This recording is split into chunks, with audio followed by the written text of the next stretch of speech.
হাসিনাকে তার যৌবনকালে তাকে ঘোষণা দিয়েছিলাম, আমি বাংলাদেশের প্রথম পুরুষ, আমি তাকে ঘোষণা দিয়েছিলাম যে তোর ব্যবস্থা আমি করবো ইনশাল্লাহ।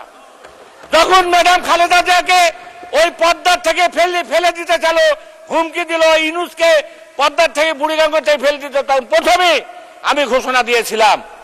তখনকার আমার স্থানীয় কমিটির সদস্য আপনাদের সেলিনা রহমান সহ জামালপুরে যত ছিল আমাদের বাবু ভাই টাবু ভাই সহ, আমি বিভিন্ন থানায় বিভিন্ন জেলায় 28টা জেলায় আমার নামে কেস হলো। আপনার জেলা তো আমার কেস ছিল, সাতক্ষীরা বলেন, সব জায়গায়, ঢাকা বলেন আর নোয়াখালী বলেন, কোনো জায়গায় আমার বাদ ছিল না, মুন্সিগঞ্জ সব জায়গায় আমার নামে কেস ছিল।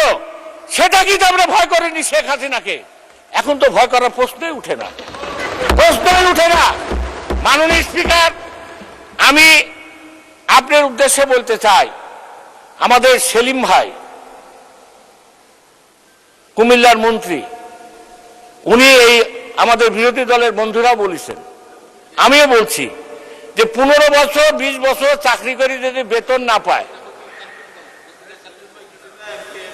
এমপি আমাদের সেলিম ভাই এমপি, আমার মাননীয় সদস্য বলে বলবেন, মাননীয় সদস্য এমপি সাহেব আমার বন্ধু মানুষ, উনিও বলেছে, বিরোধী দলেরও বলেছে, আমাদেরও সরকারি দলের অনেক এমপি মহোদয়রা বলেছেন যে আজকে এই নন এমপিও যারা আছে তাদের বেতনটা দেওয়ার জন্য আমি শিক্ষামন্ত্রীকে অনুরোধ করছি। তাদের সংসার অশান্তি, তারা সংসার চালাতে পারছে না, তাদের বেতন হয় না। আওয়ামী লীগ দেয়নি বলে কি আমরা দিব না? এটা হতে পারে না তো।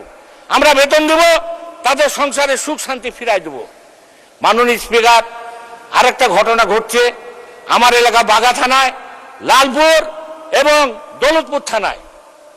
প্রত্যেক দিন একটা দুইটা করে মানুষ সন্ত্রাসী, এই মাদকের কথা তো বারবার বলতে বলতে আমাদের মুখ দিয়ে ফ্যান্টাইটিস, যে মাদকের কিন্তু কোনো সমস্যা হচ্ছে না।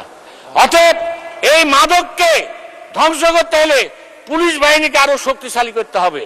কারণ পুলিশ অতি ভালো হয়, কি করবে, দারোগারা হলো 2 নম্বর সব।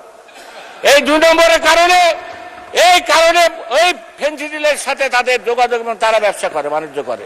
মাননীয় স্পিকার, অতএব এই ব্যবস্থা করতে হবে। তারে গুলাগুলি চলছে। আমি অনুরোধ করব, আজকে আমাদের নাটোরের হুইপ আছে, লালপুরের আমাদের এমপি সাহেব, মন্ত্রী সাহেব পুতুল আছে, সহ আমাদের বাচ্চুভা আছে, দৌলতপুরের আমি আছি।